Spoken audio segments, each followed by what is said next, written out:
আজই বাংলায় এসআইআর ঘোষণা। দিল্লিতে বিকেল 4:15 জাতীয় নির্বাচন কমিশনের সাংবাদিক বৈঠক। 1 নভেম্বর থেকে ধাপে ধাপে গোটা দেশে এসআইআর। ফেব্রুয়ারির শেষ সপ্তাহে বাংলায় নির্বাচনের দিন ঘোষণার সম্ভাবনা। জানুয়ারির মধ্যেই এসআইআর এর কাজ শেষ বাংলায়। কাল 12টি নথির তালিকা প্রকাশ কমিশনের।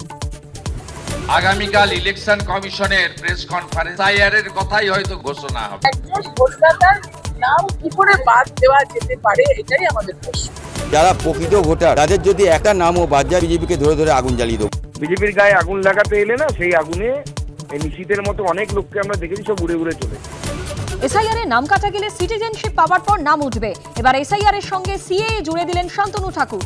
শাক দিয়ে মাছ ঢাকার চেষ্টা, পাল্টা কুণাল।